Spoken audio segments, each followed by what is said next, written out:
जय माता दी। आज है आषाढ़ गुप्त नवरात्रि का 5वां दिन। आप सभी को आषाढ़ गुप्त नवरात्रि के 5वें दिन की हार्दिक शुभकामनाएं। आज आप सुनेंगे श्री दुर्गा सप्तशती पाठ का 9वां और 10वां अध्याय। तो आपसे अनुरोध है कि वीडियो को पूरा जरूर देखिएगा। माता रानी की कृपा आप और आपके समस्त परिवार पर बनी रहे। श्री दुर्गा सप्तशती 9वां अध्याय, निशुंभ वध। ध्यान। मैं अर्धनारीश्वर के श्री विग्रह की निरंतर शरण लेती हूँ। उसका वर्ण बंदूक पुष्प और सुवर्ण के समान रक्तपीत मिश्रित है।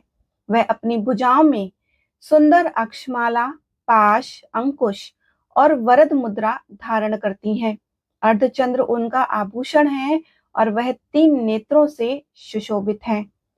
राजा ने कहा कि भगवान, आपने रक्त बीज के वध से संबंध रखने वाला देवी चरित्र का यह अद्भुत महात्म्य मुझसे बतलाया। अब रक्त बीज के मारे जाने पर अत्यंत क्रोध में भरे हुए शुंभ और निशुंभ ने जो कर्म किया उसे मैं सुनना चाहता हूँ।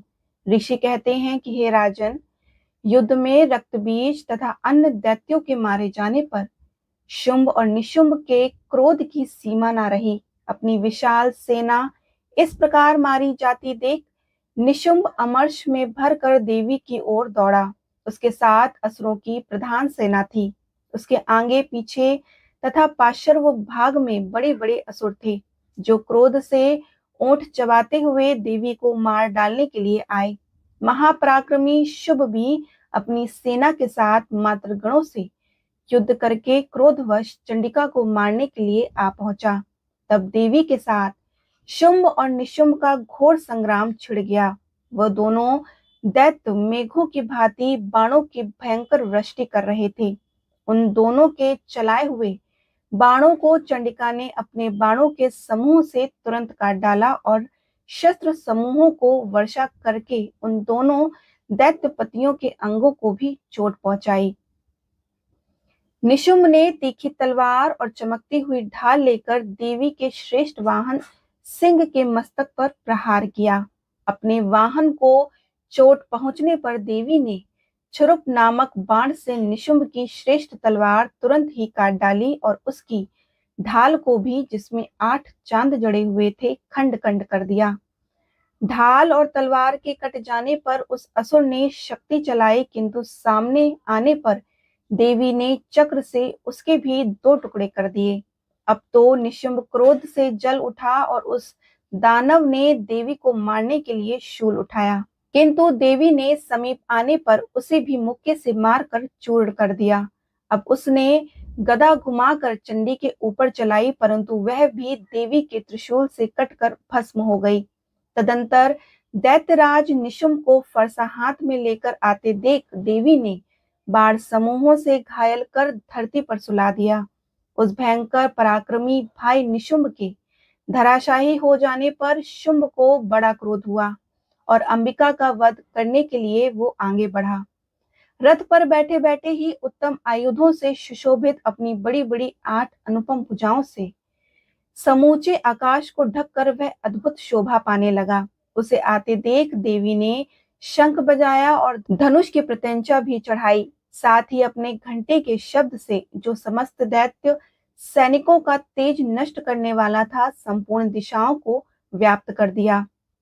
तदंतर सिंह ने भी अपनी दहाड़ से, जिसे सुनकर बड़े बड़े गर्जनाओं के महान मद दूर हो जाते हैं, आकाश, पृथ्वी और 10 दिशाओं को गुंजा दिया।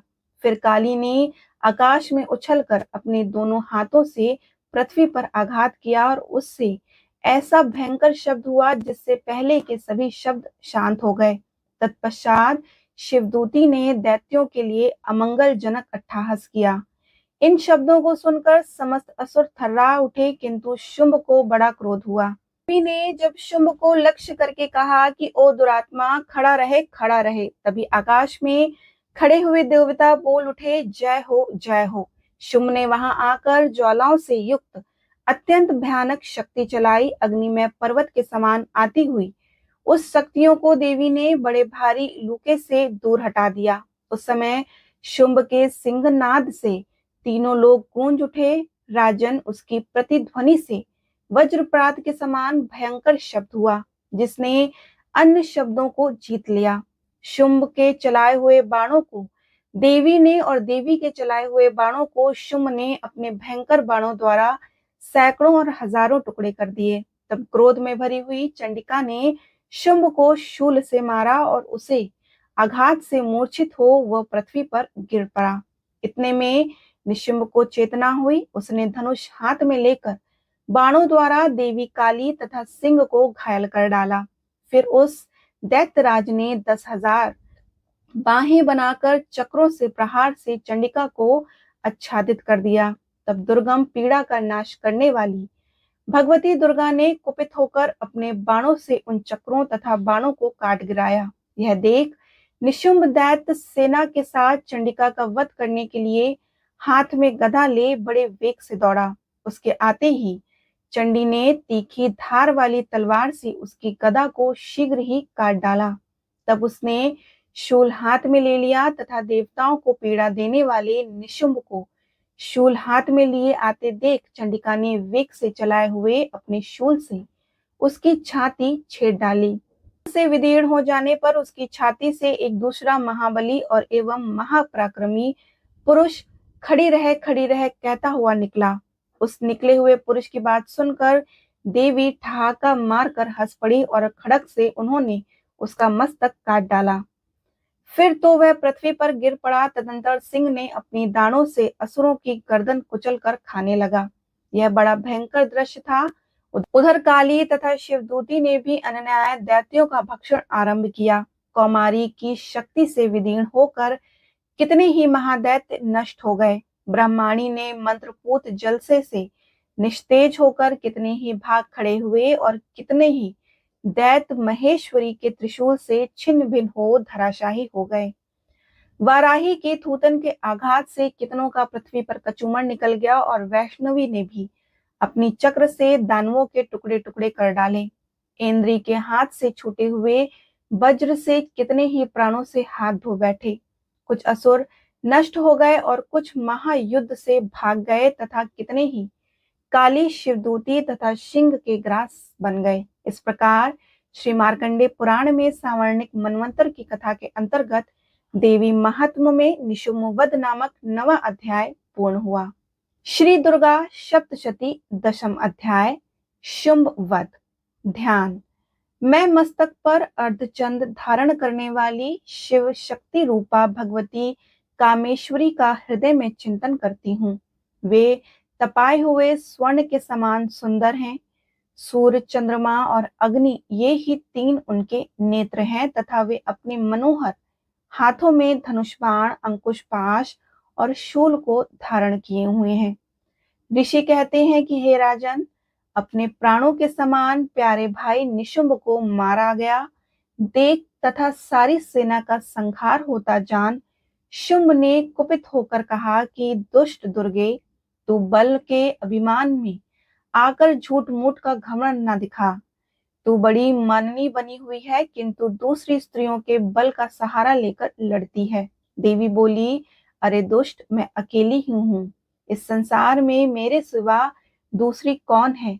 देख, ये मेरी ही विभूतियां हैं अतः मुझ में ही प्रवेश कर रही हैं। तदंतर ब्राह्मणी आदि समस्त देवियां अंबिका देवी के शरीर में लीन हो गईं और उस समय केवल अंबिका देवी ही रह गईं। देवी बोली कि मैं अपने ऐश्वर्य शक्ति से अनेक रूपों में यहाँ उपस्थित हुई हूँ। उन सब रूपों को मैंने समेट लिया। अब अकेली ही युद्ध में खड़ी हूँ, तुम भी स्थिर हो जाओ। ऋषि कहते हैं, तदंतर देवी और शुंभ दोनों में सब देवताओं तथा दानवों को देखते देखते भयंकर युद्ध छिड़ गया। बाणों की वर्षा तथा तीखे शस्त्रों एवं दारुण अस्त्रों के प्रहार के कारण उन दोनों का युद्ध सब लोगों के लिए बड़ा भयानक प्रतीत हुआ। उस समय अंबिका देवी ने जो सैकड़ों दिव्य अस्त्र छोड़े, उन्हें दैत्यराज शुंभ ने उनके निवारक अस्त्रों द्वारा काट डाला। इसी प्रकार शुंभ ने भी जो दिव्य अस्त्र चलाए, उन्हें परमेश्वरी ने भयंकर हुंकार शब्द के उच्चारण द्वारा खिलवाड़ में ही नष्ट कर डाला। तब उस असुर ने सैकड़ों बाणों से देवी को आच्छादित कर दिया। यह देख क्रोध में भरी हुई उन देवी ने भी बाण मारकर उसका धनुष काट डाला। धनुष कट जाने पर फिर दैत्यराज ने शक्ति हाथ में ली, किंतु देवी ने भी चक्र से उसके हाथ की शक्तियों को भी काट गिराया। तत्पश्चात दैत्यों के स्वामी शुंभ ने 100 चांद वाली चमकती हुई ढाल और तलवार हाथ में ले उस पर देवी पर धावा किया। उसके हाथ में ही चंडिका ने अपने धनुष से छोड़े हुए तीखे बाणों द्वारा उसकी सूर्य किरणों के समान उज्जवल ढाल और तलवार को तुरंत काट दिया। फिर उस दैत्य के घोड़े और सारथी मारे गए।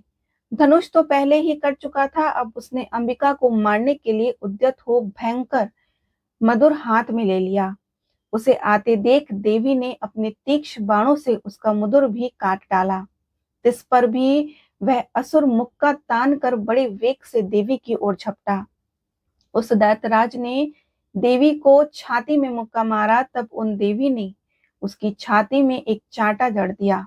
देवी का थप्पड़ खाकर दैत्यराज शुभ पृथ्वी पर गिर पड़ा, किंतु पुनः सहसा उठकर खड़ा हो गया। फिर वह उछला और देवी को ऊपर ले जाकर आकाश में खड़ा हो गया। तब चंडिका आकाश में ही बिना किसी आधार के ही शुंभ के साथ युद्ध करने लगी। उस समय दैत्य और चंडिका आकाश में एक दूसरे से लड़ने लगे। उनका यह युद्ध पहले सिद्ध और मुनियों को विषय में डालने वाला हुआ। फिर अंबिका ने शुंभ के साथ बहुत देर तक युद्ध करने के पश्चात उसे उठाकर घुमाया और पृथ्वी पर पटक दिया।